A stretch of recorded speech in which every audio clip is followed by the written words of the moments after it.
La pose de la première pierre par le ministre de l'Énergie et de l'Hydraulique Bruno Jean-Richard Ittois, aux côtés de l'ambassadrice de Chine au Congo et du représentant de l'Association des amitiés d'outre-mer de la province chinoise de Jiangsu, a marqué le lancement officiel des travaux de construction de forages d'eau dans plusieurs établissements scolaires du pays. Baptisé « Source de bien-être », ce projet est le fruit de la coopération entre la République du Congo et la République populaire de Chine. Entièrement financé par la partie chinoise, il prévoit la réalisation de 5 forages équipés de pompes solaires dans 5 écoles congolaises. À travers cette initiative, la Chine, par l'entremise de l'Association des amitiés d'outre-mer, entend améliorer l'accès à l'eau potable pour les milliers d'élèves. Un enjeu majeur dans plusieurs localités du pays où l'approvisionnement en eau demeure un défi quotidien. À terme, ces infrastructures devront également contribuer à réduire les maladies liées à la consommation d'eau insalubre.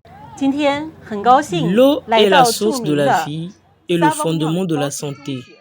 L'accès à l'eau potable constitue non seulement l'un des besoins fondamentaux de la survie, mais aussi une dignité inaliénable de l'humanité. Assurer la sécurité de l'eau potable pour le peuple, c'est un enjeu majeur que le président Denis Sassou Nguesso et le gouvernement congolais œuvrent à promouvoir en faveur de l'amélioration du bien-être social. C'est également une priorité constante de la coopération pragmatique sino-congolaise. Au-delà de son impact sanitaire, ce projet témoigne de la vitalité de la coopération sino-congolaise. Il illustre la volonté commune des deux pays de promouvoir des actions concrètes en faveur du développement et du bien-être des populations. La cérémonie d'aujourd'hui porte l'amitié approfondie de la population du Jiangsu envers la population du Congo, mais également incarne la belle vision de régler les problèmes sociaux et bâtir un avenir belle. Le lycée Pierre Savorgnon de Brazza, premier établissement bénéficiaire du programme, a accueilli la cérémonie de lancement. À cette occasion, le ministre de l'Énergie et de l'Hydraulique a salué une initiative porteuse d'espoir pour le milieu scolaire et les communautés concernées. Le projet que nous lançons aujourd'hui revêt une importance particulière.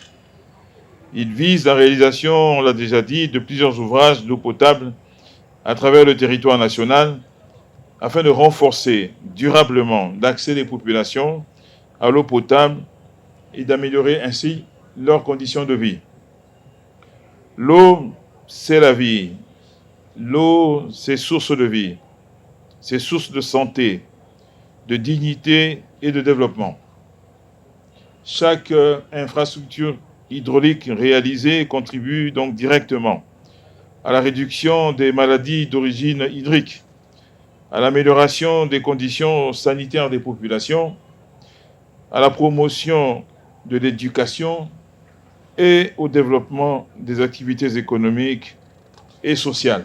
La cérémonie a également été marquée par une remise de fournitures scolaires à plusieurs élèves, un appui destiné à les accompagner dans la préparation de la prochaine année académique. Certains d'entre eux ont par ailleurs reçu des bourses d'études, leur ouvrant la possibilité de poursuivre leur formation en Chine, renforçant ainsi le lien d'amitié et de coopération entre les deux pays.